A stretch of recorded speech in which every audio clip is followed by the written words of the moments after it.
Bismillahirrahmanirrahim. Assalamualaikum warahmatullahi wabarakatuh. Innal hamdalillah nahmaduhu wa nasta'inuhu wa nastaghfiruh.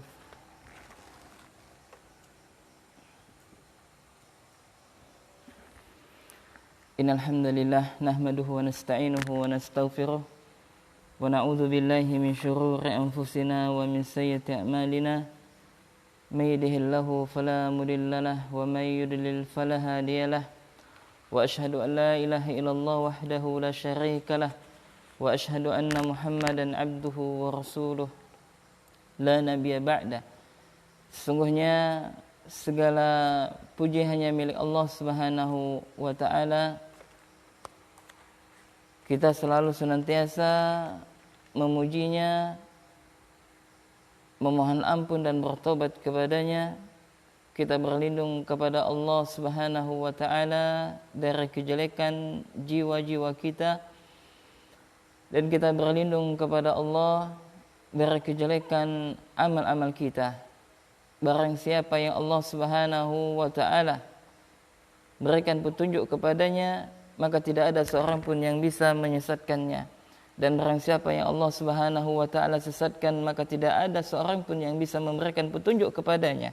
Kita bersaksi bahwasanya tidak ada ilah yang berhak diibadahi dengan benar kecuali Allah. Dan juga kita bersaksi bahwasanya Muhammad adalah hamba dan utusan Allah. Allahumma salli wa sallim wa barik ala nabina Muhammadin wa ala alihi wa sahbihi ajma'in. Allahumma ya Allah, semoga salawat dan salam tetap tercurahkan kepada junjungan Nabi kami yang mulia, yakni Nabi Muhammad sallallahu alaihi wa ala alihi wasallam, kepada keluarganya dan juga kepada seluruh sahabatnya. Allahumma inna nas'aluka ilman nafi'an wa rizqan tayyiban wa amalan mutaqabbalan. Allahumma ya mukallibal qulub tsabbit qulubana ala dinik. Allahumma ya musarrifal qulub sarrif qulubana ala ta'atik. Ikhwani wa akhwati fillah, jamaah musalla Ibadur Rahman dan juga para pemirsa channel Muslim TV, kaum muslimin dan muslimat, dan juga teman-teman MBI chapter Singkawang, barakallahu fikum rahimani rahimakumullah.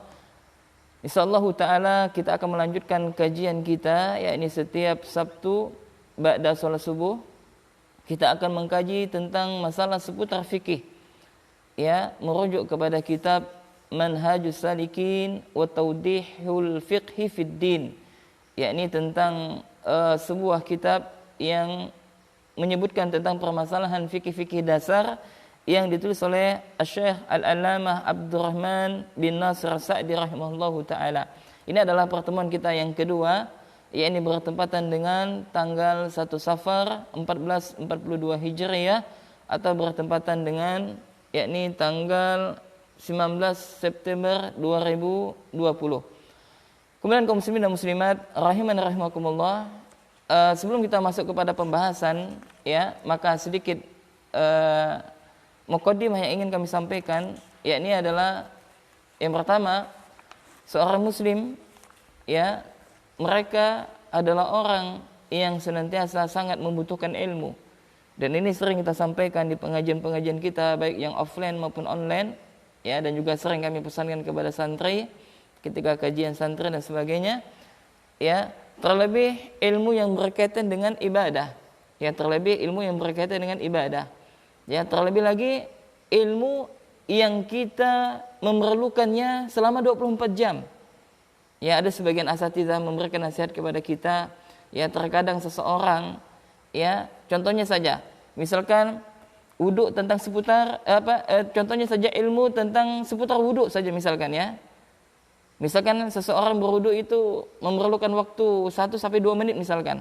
Nah, ibadah yang memerlukan waktu 1 sampai 2 menit itu saja perlu ilmunya, apalagi ibadah yang berkaitan dengan 24 jam yang kita tidak bisa, yakni apa? Harus mengilmui tersebut. Contohnya apa? Misalkan pendidikan anak misalkan. Nah, jadi anak-anak kita itu, istri anak kita itu selalu bersama kita 24 jam. Ya, maka biar kita tidak salah dalam mendidik anak atau mendidik istri kita, maka di sana kita diperlukan ilmu. Ya, subhanallah. Nah, maka bagi seorang ayah, ya hendaklah kita terus dan terus belajar, yang mana dengan fungsi kita belajar, kita mendapatkan ilmu sehingga kita bisa mengajarkan kepada anak dan istri kita. Nah, itu yang pertama. Kemudian yang kedua, jamaah rahimani rahimakumullah, berbahagialah kita ketika kita disibukkan hari-hari kita dengan ilmu dan ilmu. Ya, subhanallah, dan ini sering kami sampaikan kepada santri, dan ini merupakan taufik hidayah dari Allah Subhanahu wa taala. Ya, dan terkadang orang, ya, di antara saudara-saudara kita, yakni yang mereka mereka menuntut ilmu hanya sekedar pada waktu luang mereka saja. Nah, tidak demikian. Seharusnya kita memang khusus meluangkan waktu kita untuk menuntut ilmu. Dan Allah dan Rasulullah sallallahu alaihi wasallam bersabda, "Man salaka tariqan yaltamisu fi ilman, sahalallahu lahu bihi tariqan ilal jannah." Jadi barang siapa yang menempuh satu jalan. Nah, para ulama menyebutkan menempuh satu jalan di sini adalah yakni secara hakikat, yakni seseorang yang dia datang ke majelis taklim dari rumahnya menuju masjid, ya, atau dari rumahnya menuju suatu lembaga atau yayasan pendidikan misalkan. Nah, ini dia berjalan menempuh satu jalan. Atau makna yang kedua, yakni menempuh satu jalan yang dia sudah memiliki dasar-dasar ilmu, lalu dia membaca kitab-kitab para ulama, membaca buku-buku yang berkaitan dengan agama, dan dia luangkan waktunya untuk membaca. Nah, ini termasuk man salaka tariqan. Ini termasuk salah satu jalan yang dia untuk menggapai ilmu tersebut. Maka kata Nabi, barang siapa yang menempuh satu jalan dalam rangka untuk menuntut ilmu, maka akan Allah Subhanahu wa taala mudahkan baginya jalan menuju surga. Naam. Kemudian jamaah rahimani rahimakumullah, ya, dan seseorang yang dia datang di majelis ilmu, ya, yakni maka terdapat banyak sekali keutamaan. Salah satunya adalah bahwasanya majelis ilmu di sana adalah terdapat ketenangan. Kemudian di sana juga terdapat malaikat, ya, malaikat Allah mengelilingi majelis ilmu, dan juga bahkan Allah Jalla Jalaluhu menyebut nama-nama orang dalam majelis ilmu, yakni di sisi Allah Subhanahu wa taala, sebagaimana dalam sebuah hadis yang diriwayatkan oleh Imam Muslim dari sahabat yang mulia yakni Abu Hurairah radhiyallahu taala anhu. Nabi sallallahu alaihi wasallam bersabda, "Wa majtama'a qaumun fi baitin min buyutillah." Tidaklah berkumpul satu kaum di salah satu di antara rumah Allah, yasluna kitab Allah, mereka saling mempelajari kitab Allah, wa yatadarasunahu bainahum, dan mereka saling mempelajari sunnah Rasulullah, illa nazalat alaihi musakinah, kecuali akan diturunkan kepada mereka ketenangan, wa ghasyiyatuhum rahmah, dan akan diturunkan kepada mereka rahmat, yakni kasih sayang Allah Subhanahu wa taala, wa khafathumul malaikah, dan malaikat Allah, ya, ada makhluk Allah yang besar, dan malaikat sebagaimana disebutkan oleh Rasulullah, ya, mereka memiliki sayap, dan setiap satu malaikat ada 2 sayap, ya, dan malaikat Jibril adalah ketuanya malaikat, memiliki 600 sayap. Dan satu sayap antara ujung ke ujung itu jaraknya sebagaimana disebutkan oleh Rasulullah antara timur dan barat. Subhanallah, betapa besarnya malaikat. Nah, malaikat mengelilingi majelis ilmu. Kemudian kata Rasulullah sallallahu alaihi wasallam, "Wa dzakarahumullahu fi man indahu", maka Allah Subhanahu wa taala menyebut nama orang tersebut di sisinya, yakni di sisi kalangan para malaikat. Subhanallah jamaah. Maka hendaklah kita untuk senantiasa yang bersemangat dalam menuntut ilmu, dan sejatinya kita adalah manusia yang bodoh. Sejatinya kita adalah manusia yang bodoh, sejatinya kita adalah manusia yang lemah. Kita perlu dengan ilmu, kita perlu, ya, memohon ampunan kepada Allah Subhanahu wa taala, kita perlu yakni memerlukan taufik dari Allah Subhanahu wa taala. Mudah-mudahan Allah memberikan keistiqomahan kepada kita, istiqamah dalam ketaatan, istiqamah menegakkan ubudiyah kepada Allah, mentauhidkan Allah, dan juga istiqamah di dalam ketaatan, dan mudah-mudahan Allah Subhanahu wa taala mewafatkan kita di atas Islam, di atas tauhid, dan di atas sunnah Nabi sallallahu alaihi wasallam. Allahumma amin. Naam, jamaah pemirsa channel Muslim TV dan juga kaum muslimin dan muslimat yang mungkin saat ini sedang bergabung menyaksikan kajian kami via online, barakallahu fikum. Kita akan melanjutkan pertemuan kita yang kedua dari kitab Manhajus Sadikin wa Tawdihul Fiqhi fid Din, yakni kita sampai kepada Afaslul fil Miyah, yakni pembahasan tentang seputar air. Naam. Jamaah rahimani rahimakumullah, kaum muslimin dan muslimat rahimani rahimakumullah. Qala mu'alif qala muallif rahimahullahu taala faslun fil miyahi, yakni berkata penulis kitab ini, yakni Asy-Syaikh Al-Allamah Abdurrahman bin Nasr As-Sa'di rahimahullahu taala, beliau ya pada pertemuan pertama jamaah kita telah membahas tentang Kitabut Thaharah, yakni seputar tentang yakni bersuci, dan Syekh menyebutkan tentang dalil-dalil yang berkaitan tersebut. Nah, setelah itu ya Syekh membawakan fasal yakni yang berkaitan dengan air, yakni pembahasan seputar air. Dan jamaah rahimakumullah, ya, buku yang kita kaji ini adalah yakni buku yang sangat bagus sekali, ya, ringkas, padat, dan cocok untuk kita yang baru belajar saat ini. Ya, cocok sekali bagi kita yang baru belajar, yang baru hijrah mungkin, ya, maka sangat cocok kita mempelajari kitab ini, yakni masalah fikih yang merujuk kepada kitab ini. Naam. Jamaah rahimakumullah, Syekh menyebutkan fil miyahi, yakni dalam bab pembahasan tentang air. Beliau mengatakan wa amma sholatu falaha syurutun tataqaddamu 'alaiha, ya. Adapun salat, kata Syekh, maka syarat dari solat, syarat sahnya solat itu adalah didahului dengan, ya, yang pertama faminha, ya, yang pertama adalah kata Syekh at-taharatu, ya, at-taharatu, ini apa? Bersuci. Nah, ini penting jemaah, ya, maka pentingnya kita mengetahui tentang masalah fikih. Di samping kita mempelajari ilmu akidah, di samping kita mempelajari ilmu tauhid, ya, maka di sana kita dituntut untuk mempelajari tentang masalah ilmu fikih yang berkaitan dengan apa? Ibadah tentunya. Karena ibadah adalah sebagaimana yang dikatakan oleh Syekh Dr. As-Saleh Al-Fauzan bin Abdillah Al-Fauzan hafizullah taala dalam kitabnya yang kemarin kita kaji dan alhamdulillah sudah selesai, yakni Al-Jami' fi ibadatillah, Al-Jami' fi ibadatillah. Beliau mengatakan bahwasanya yakni fikih adalah taufiqiyah. Yani fikih itu adalah masalah, ibadah itu masalah taufikiyah. Yani ibadah adalah masalah taufikiyah yang di sana kita diperlukan masalah fikih di dalamnya. Naam. Maka kata Nabi sallallahu alaihi wasallam, at-taharatu, ya, kama qala Nabi sallallahu alaihi wasallam, la yaqbalullahu salatan bi ghairi tuhurin. Nah, Nabi sallallahu alaihi wasallam bersabda, sesungguhnya Allah tidak menerima salat yang tanpa bersuci. Hadis ini sahih, diriwayatkan oleh Imam Bukhari dan juga Imam Muslim dari sahabat yang mulia Abdullah ibn Umar radhiyallahu taala anhuma. Naam.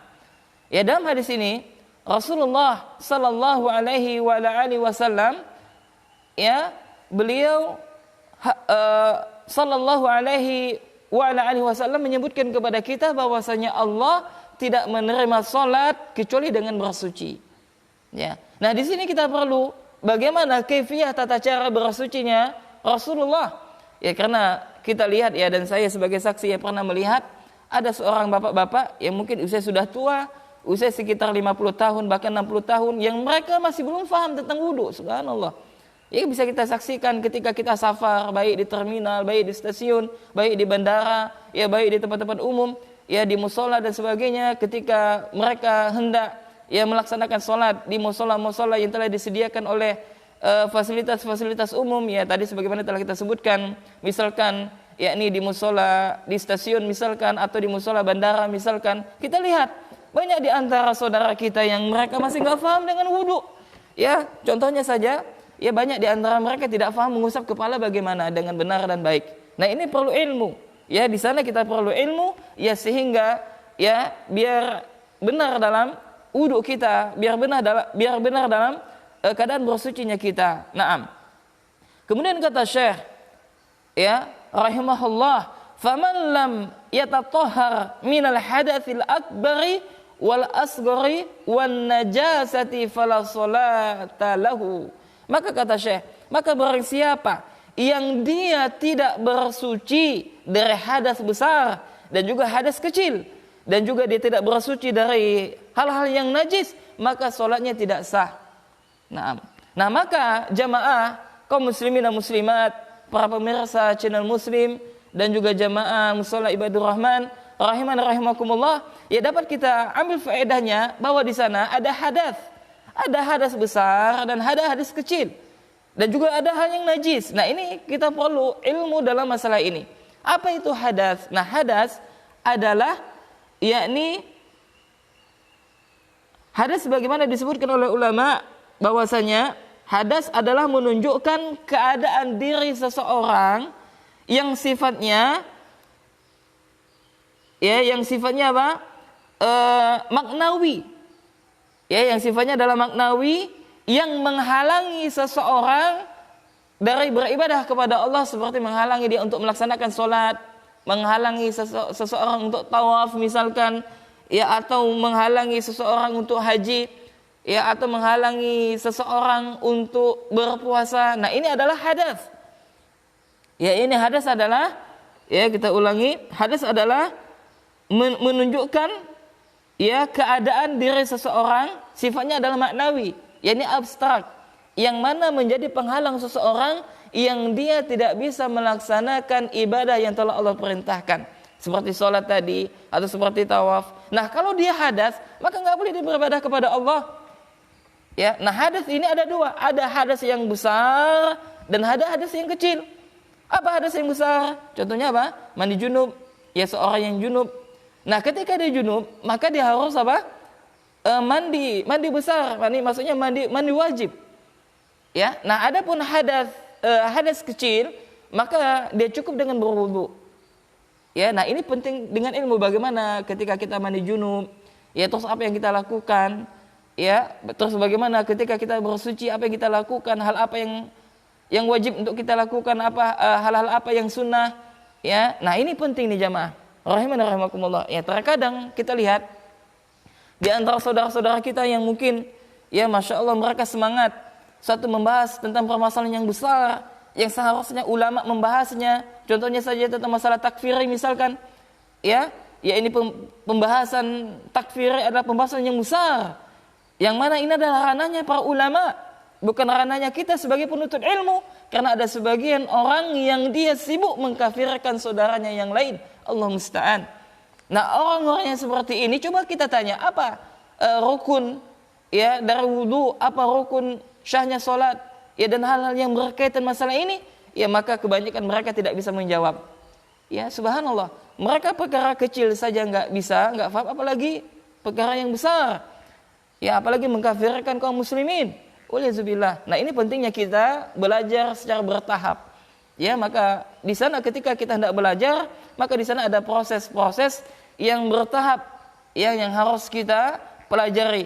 Kalau seandainya dia baru saja belajar, baru saja hijrah, terus membahas tentang masalah-masalah besar, ya, maka orang yang seperti ini, ya, mereka adalah orang-orang yang semangat tapi tidak diiringi dengan ilmu. Ya, maka semangat saja dalam belajar, semangat saja dalam dakwah, ya, apabila tidak disertai dengan ilmu, maka la yanfa, maka tidak bermanfaat, maka akan bisa mendatangkan kemudaratan, akan mendatangkan kerusakan, yakni di tengah-tengah dakwah tersebut. Ya, Allah musta'an. Naam. Ya. Kemudian apa itu najis? Nah, tadi kan saya sebutkan, ya, al-hadas dan najis. Najis adalah, yakni sesuatu yang nampak, ya, ini terlihat, ya, yakni apa? Yang nampak terlihat kotoran menurut anggapan syariat, ya. Jadi maksudnya adalah najis itu adalah sesuatu hal yang apa? Yang nampak, yang kelihatan oleh panca indera kita, yang dianggap kotor oleh syariat. Sehingga ketika dia najis, maka dia tidak boleh sholat. Ya, di sini bisa difahami, ya jamaah rahimakumullah, bahwasanya ada kaidah bahwasanya setiap yang kotor belum tentu najis. Bisa difahami, ya. Dan setiap najis sudah pasti dia kotor. Nah, bagaimana kita melihat ini najis atau tidak? Ini najis atau tidak? Bagaimana kita melihatnya? Kepada dalil ini dari Al-Quran dan hadis yang menyebutkan bahwasanya perkara tersebut adalah najis. Bisa difahami, ya? Nah, kita pernah mungkin melihat orang yang mungkin dia sedang bekerja misalkan. Kita tanya, "Wahai Bapak, kenapa Bapak enggak sholat?" "Mohon maaf, Dek," misalkan, "mohon maaf Mas, saya enggak sholat karena baju saya ini kotor." Maka kita katakan, wahai Bapak, ya sahnya sholat itu adalah apabila terbebas dari najis. Ya, maka terkadang ada orang yang dia nggak mau sholat. Alasannya apa? Bajunya kotor. Ya memang lebih ahsan kalau kita kerja misalkan, ya terutama kerja-kerja yang keras, ya kerja-kerja yang berat, yang di lapangan, ya yang memerlukan tenaga, maka asalnya memang kita bekal baju. Ya baju untuk ibadah kepada Allah, ya baju untuk melaksanakan sholat dan ibadah, dan baju apa untuk kita bekerja. Dan ini ahsan, lebih baik. Ya, maka tadi kita katakan jamaah bahwasanya najis, ya dan kotor, ya itu berbeda. Ya, berbedanya adalah bahwasanya setiap yang kotor belum tentu najis. Adapun setiap najis maka itu adalah kotor. Jadi bisa difahami ya? Naam.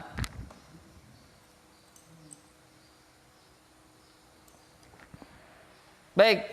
Nah, kemudian kata Syekh rahimahullah, wa taharatu nau'ani. Ya, maka bersuci itu ada dua. Ya, bersuci itu ada dua. Nah, sebelum kita memasuki nanti akan kita sebutkan. Ya, bersuci itu ada dua. Yang pertama adalah ahaduhuma at-taharatu bil ma'i wa hiyal aslu. Yakni ya bersuci itu ada dua kata Syekh. Yang pertama adalah bersuci dengan air, dan ini adalah asal dari bersuci. Ya, ini bersuci dengan apa? Dengan air. Ya, Syekh mengatakan fakullu ma'in nazala minas sama'i, maka setiap air yang turun dari langit, au naba'a minal ardi, ya atau air yang keluar dari bumi, fahuwa tahurun, maka dia adalah suci. Ya, suci dan mensucikan. Yakni setiap air yang turun dari langit, ini air apa? Air hujan. Ya. Atau setiap air yang keluar dari bumi. Apa contohnya? Air sumur, air sungai, apa lagi?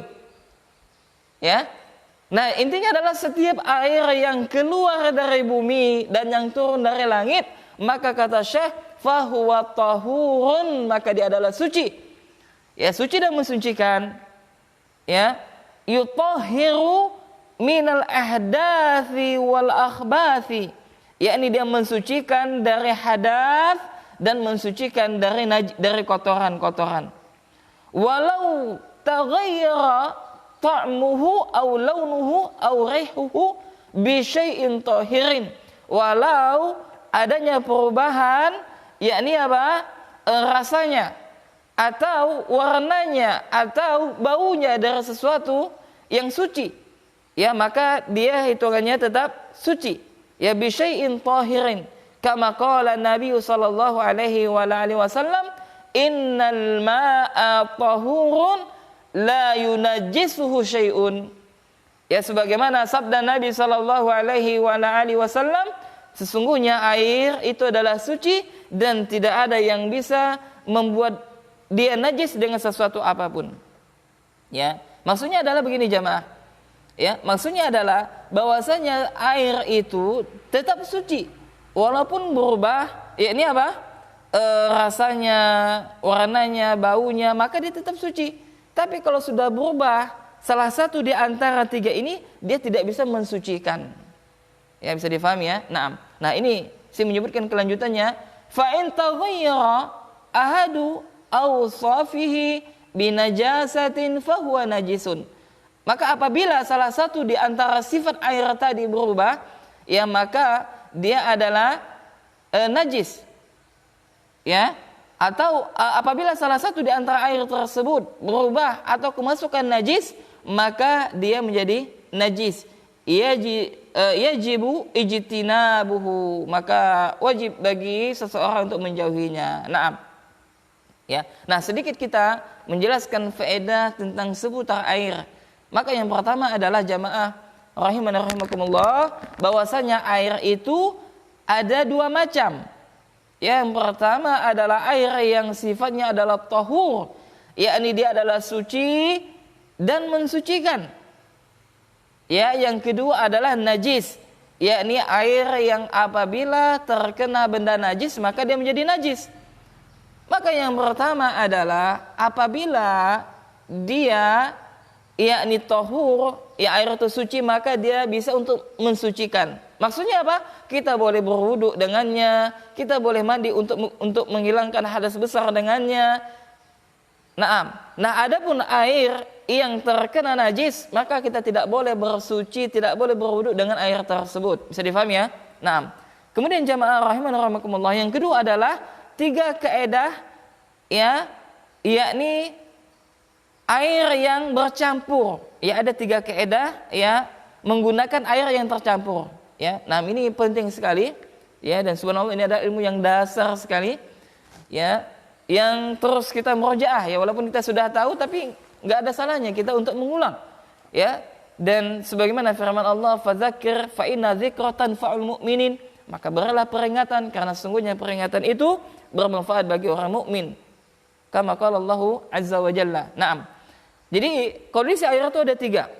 Yang pertama adalah jika air bercampur dengan benda suci. Ya, tadi kan kita bahas ada 2 poin, ada 2 faedah berkaitan dengan al-ma'u, yakni berkaitan dengan air. Nah, yang kedua adalah yakni 3 kaedah menggunakan air yang bercampur. Maka yang pertama, jika air bercampur dengan benda suci, ya, lalu tidak lagi disebut air mutlak. Ya, paham ya? Jadi maksudnya adalah yang pertama, jika air, ini air misalkan. Ini contoh, ini air. Ini adalah air yang suci ini. Ya, suci dan mensucikan. Ya, nah apabila air ini bercampur dengan benda suci yang lain, lalu tidak lagi disebut air mutlak. Nah, maka dia bukan air yang mutlak. Ya, contohnya apa? Dia misalkan bercampur dengan suci yang lain. Misalkan apa? Dia bercampur dengan teh misalkan, menjadi air teh misalkan. Atau bercampur dengan susu menjadi air susu. Nah, maka air yang seperti ini dia tidak lagi sifatnya tahur, dia tidak bisa lagi suci dan mensucikan, tidak bisa. Ya, bisa difahami ya? Naam, dia berubah menjadi air yang disebut disebut apa namanya? Air teh misalkan atau air susu. Kenapa? Karena telah berubah. Ya, atau telah berubah disebabkan dengan bercampur dengan benda suci yang lain. Itu kondisi air yang pertama. Kemudian yang kedua adalah jika air tersebut bercampur dengan benda suci, ya, misalkan dia bercampur dengan benda yang suci, lalu tidak keluar dari penyebutan air mutlak. Ya, maksudnya apa? Dia bercampur, misalkan ada air misalkan 1 ember misalkan.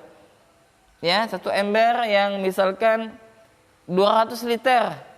Ya. Kemudian dia misalkan bercampur dengan kopi misalkan. Kan kopi itu kan zatnya suci ya kan? Lalu bercampur tapi tidak merubah air tersebut. Walaupun dia bercampur dengan benda yang suci. Maka hal seperti ini kata para ulama, ya air tersebut ya, air tersebut tetap apa? Tetap tahur. Ya, yakni maka air tersebut boleh untuk bersuci dengannya. Kenapa? Karena ya dia adalah suci dan mensucikan, yakni tahur. Walaupun dia kemasukan benda yang suci, akan tetapi tidak merubah ya air itu ya tidak berubah, ya maka dia tetap bisa untuk bersuci. Ya, semoga bisa difahami ya. Nah, ini dasar sekali. Kemudian yang ketiga adalah jika air bercampur dengan benda najis. Nah, misalkan ember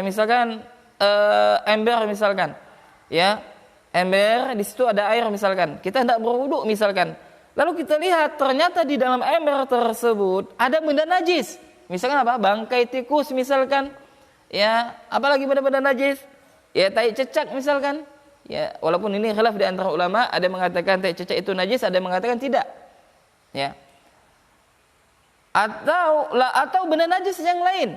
Nah, kemudian air tersebut berubah salah satu di antara 3 sifat tadi yang kita sebutkan, yakni apa? Rasanya berubah atau apa? Warnanya berubah. Ya. Kemudian apa lagi?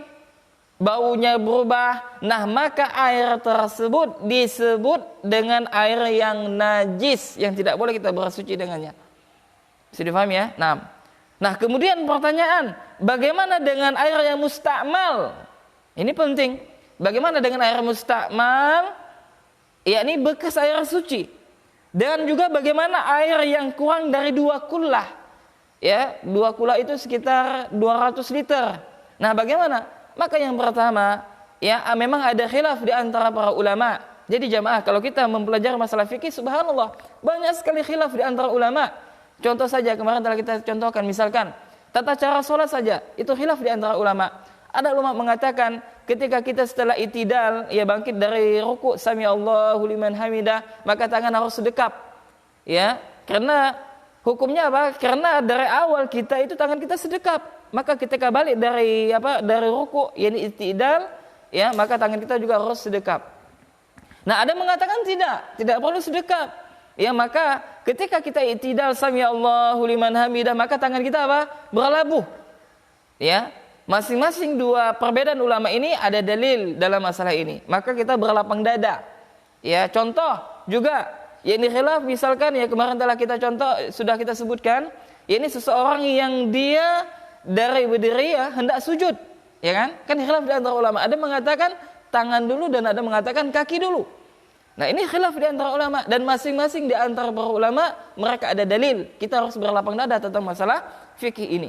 Nah, demikian juga tentang masalah air.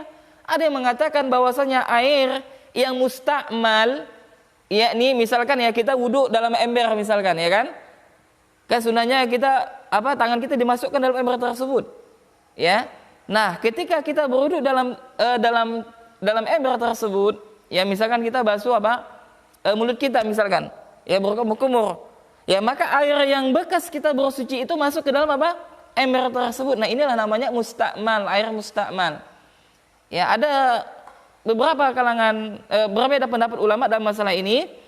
Ya, intinya adalah ya yang paling tepat insyaallah, yang paling rajih adalah bahwasanya ya air yang mustakmal itu tetap boleh kita gunakan untuk bersuci. Naam. Kemudian air yang tidak sampai 2 kullah. Ya. Nah, bagaimana kalau misalkan air yang tidak sampai 2 kullah, air yang tidak sampai 200 liter misalkan, lalu kemasukan najis. Nah, apakah airnya itu menjadi najis ataukah tidak? Maka kita lihat tadi, kalau seandainya air tersebut ya, yakni berubah warnanya, yakni berubah rasanya, berubah baunya, ya maka dia tetap najis. Tapi kalau tidak berubah maka tidak najis, walaupun air tersebut tidak sampai 2 kullah. Nah, bisa difahami ya? Taib. Ini masalah masalah tentang pembahasan tentang masalah air. Taib kata Syekh, wal aslu fil asya. Ya, kemudian asal yang kedua, ya yakni dari air tersebut adalah at-taharatu wal ibahah. Yakni adalah suci dan diperbolehkan. Ya, na'am. Kemudian kata Syekh, fa idza syakkal muslimu fi najasati ma'in aw thawbin aw buq'atin aw ghairiha, maka apabila seorang muslim ragu, ya ini seorang muslim ragu terhadap terhadap dari perkara najis, ya baik itu air misalkan, kata Syekh seperti ini, apabila seorang muslim itu ragu dalam masalah air misalkan, wah air ini ternyata najis, dia ragu, ini air ini najis atau tidak. Nah, seperti itu maksudnya. Aw thawbin, atau bajunya, ya, atau bajunya ini terkena najis atau tidak. Au buqatin, atau tempatnya, ketika dia mau sholat ini dia ragu nih tempat sholat saya ini najis atau tidak. Ya, paham ya? Fahuwa tahirun, maka kesimpulannya adalah suci, kata Syekh. Ya, maksudnya apa? Apabila kita ragu terhadap sesuatu, maka dihukumi adalah suci. Naam. Au tayaqqanal taharata wa syakka fil hadathi, atau dia yakin ya terhadap atau dia yakin ya atau misalkan dia yakin ya terhadap terhadap sesuatu hal permasalahan tersebut, wa syakka fil hadathi, ya, dan yang dia misalkan dalam masalah hadas misalkan, ya dalam masalah hadas misalkan, ya misalkan dalam hadas misalkan, ya Misalkan seseorang ketika dia sudah wudhu misalkan ya kan, lalu dia mau sholat, lalu ada keraguan dia nih saya wudhu nih apakah wudhu saya batal atau tidak? Nah seperti itu. Ya wudhu saya ini batal atau tidak? Ya maka hendaklah dia memilih dari keyakinan dia. Ini apa keyakinannya? Wah wudhu saya ini nggak batal. Ya bisa difahami ya. Nah jadi misalkan contoh gini seperti ini. Misalkan kita setelah wudhu ya kan, lalu kita ngobrol sama teman kita, terus datang waktu sholat. Nah kita ragu ini, ya apakah wudhu kita batal ataukah tidak? Ya memang sebelumnya dia sudah berwudhu. Nah maka kata Syekh, kalau kondisi seperti ini, maka dikembalikan kepada keyakinannya. Yakni apa? Yaitu dia telah berwudhu, berarti dia telah bersuci. Nah, fahuwa tahirun, maka dia adalah suci kata Nabi. Nah ini dalilnya. Liqaulihi sallallahu alaihi wa alihi wasallam, yakni dalil sebagaimana perkataan Nabi sallallahu alaihi wa alihi wasallam fi rajuli yukhayyalu ilaihi annahu yajidu syai'a fi sholati, yakni seseorang lelaki yang dia terbayang padanya yakni terdapat sesuatu di dalam salatnya. Maksudnya adalah ada seseorang lelaki yang dia ragu ya terhadap sesuatu ya ketika dia hendak melaksanakan sholat atau dalam sholatnya, yakni apa dia ragu, entah dia buang angin kah, entah dia itu ragu ya dia terkena najis atau sebagainya.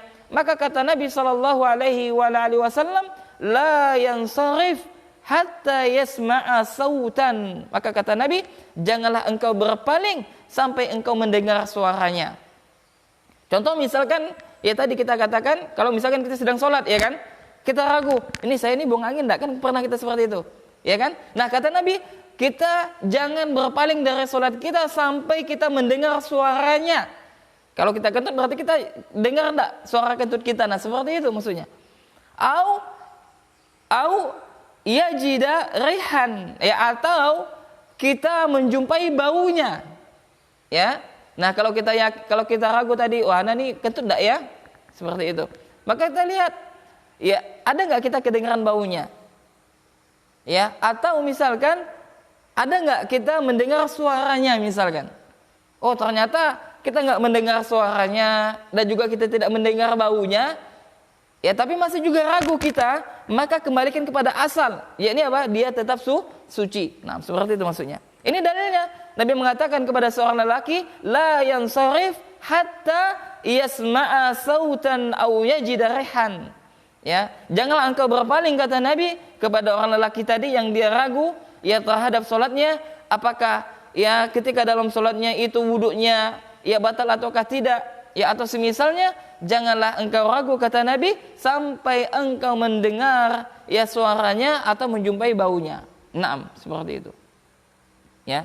Nah, kemudian jamaah rahimani rahimakumullah. Ya, maka kesimpulannya adalah ya dari bab tentang masalah permasalahan air ini, yang pertama bahwasanya ya hukum asal bersuci itu dengan air. Ya, itu kesimpulannya pertama. Ya, ini air yang tahurun. Ya, ini air yang suci dan mensucikan. Ya, air yang suci dan mensucikan.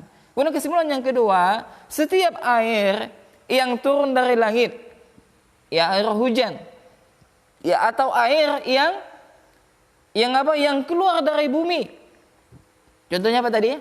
Jadi air sumur, air sungai, ya. Nah, yang semisal dengannya, ya maka itu adalah suci dan mensucikan. Ya, maka boleh kita bersuci dengan air tersebut. Kemudian kesimpulan yang ketiga, yakni bahwasanya ya bahwasanya ada 3 keadaan kondisi air ya yang apabila dia bercampur. Kondisi yang pertama adalah apabila air tersebut bercampur dengan benda suci, ya, lalu ya air yang suci tersebut ya yakni menjadi air yang air yang mutlak. Yakni apa, dia sudah bercampur dengan benda yang suci lalu berubah. Ya misalkan menjadi sudah disebut misalkan jadi air teh misalkan atau air susu, maka air ini hukumnya adalah suci tapi tidak bisa mensucikan. Ya. Kemudian keadaan yang kedua, apabila air ya yang dia maksudnya air yang bercampur dengan benda suci, ya, lalu tidak keluar dari penyebutan air mutlak. Maksudnya apa? Dia tetap menjadi air yang mutlak, ya, walaupun dia bercampur dengan benda yang suci, ya, akan tetapi ya dia tetap menjadi air yang mutlak walaupun dengan campuran benda yang suci tersebut, ya, maka air tersebut tetap dihukumi suci dan bisa mensucikan. Contohnya tadi misalkan kita hendak berwudu, ya, di dalam ember kita misalkan ada kopi misalkan, terkena kopi. Ya, tapi sedikit tidak banyak, tidak merubah air mutlak di dalam ember tersebut, maka air tersebut adalah suci dan mensucikan, tetap tahur, ya, ini tetap suci dan mensucikan. Kemudian yang ketiga, keadaan yang ketiga adalah jika air yang bercampur dengan benda najis, ya, jika air yang bercampur dengan benda najis, ya, lalu berubah salah satu di antara 3 sifat yang kita sebutkan tadi, yakni baunya berubah, kemudian apa, rasanya berubah, kemudian apa lagi, yang warnanya berubah, maka itu adalah najis, ya, maka itu adalah najis. Naam. Kemudian kesimpulan yang keempat adalah perbedaan antara najis dan kotor. Nah, perbedaan. Kalau kotor itu belum tentu najis. Sedangkan kalau najis sudah pasti kotor. Kemudian kapan kita mengetahui ini najis atau tidak? Kapan kita mengetahuinya? Yakni dengan dalil-dalil yang disebutkan dari Al-Qur'an maupun hadis Nabi sallallahu alaihi wasallam yang syariat mengatakan bahwasanya itu adalah najis. Maka kita hukumi najis. Naam. Kemudian kesimpulan yang ke berapa? Yang kelima, ya, air, ya, hukum asalnya itu adalah suci. Ya, apabila salah satu berubah dari sifat air tersebut, maka dia tidak suci lagi. Ya, maka terkadang ya dia tidak bisa mensucikan walaupun dia suci. Ya, naam. Tadi kurang lebih kesimpulan yang ketiga. Kemudian kesimpulan yang keenam, yakni apabila seorang muslim dia ragu terhadap suatu hukum misalkan, ya, ini misalkan dia ragu terhadap sebuah hukum misalkan air, ya, air ini misalkan dalam ember misalkan, ya, atau air di dalam baskom atau semisalnya. Nah, apabila air tersebut, ya, dia ragu keraguannya, ini air ini suci atau tidak, ya, karena air tersebut, ya, suci atau tidak, ya, atau dia ragu terhadap kesucian baju yang dia gunakan. Ini baju saya ini suci atau tidak? Ya, atau tempat yang saya gunakan ini suci atau tidak? Ya, maka dihukumi dengan apa? Dengan suci. Kalau dia ragu, ya, maka dihukumi dengan kesucian. Ya, maka barang tersebut tetap suci kalau dia ragu dalam permasalahan tersebut. Nah, kemudian kalau misalkan dia sudah berwudu misalkan, lalu dia suci, ya, apakah wudhu saya ini batal ataukah tidak? Atau dia sudah bersuci misalkan, lalu dia ragu apakah saya ini masih suci ataukah tidak? Maka dihukum dengan dia sudah bersuci, maka dia tetap bersuci. Ya, sampai dia apa tadi? Sampai dia mendengar, yakni suaranya, ya, atau baunya. Ini misalkan seseorang dia sudah berwudu misalkan, ya, lalu ketika dia hendak sholat dia ragu apakah dia buang angin ataukah tidak. Nah, seperti itu maksudnya. Ya, kalau, ya, dia tidak mendengar baunya, ya, kalau misalkan dia tidak mendengar suaranya atau tidak mencium baunya, maka dia dihukum tetap suci. Naam. Kemudian jamaah rahimani wa rahimakumullah, ya, betapa indahnya Islam. Ya, Islam mengajarkan semuanya, subhanallah. Ya, bahkan nanti ini kita sebutkan tentang masalah adab istinja. Ya, ini adab tentang qada'il hajah, ya, adab tentang adab tentang buang hajat dan sebagainya. Dan subhanallah, ini tidak diajarkan kecuali dalam agama Islam. Maka hendaklah kita bersyukur kepada Allah Subhanahu wa taala, ya, supaya, ya, kita senantiasa menjadi muslim yang selalu bisa merenungkan syariat Islam. Ya, sebagian ulama mengatakan tidaklah Allah Subhanahu wa taala memerintahkan sesuatu kecuali di sana terdapat maslahat. Tidaklah Allah Subhanahu wa taala melarang sesuatu, ya, maka kecuali di sana terdapat mudarat.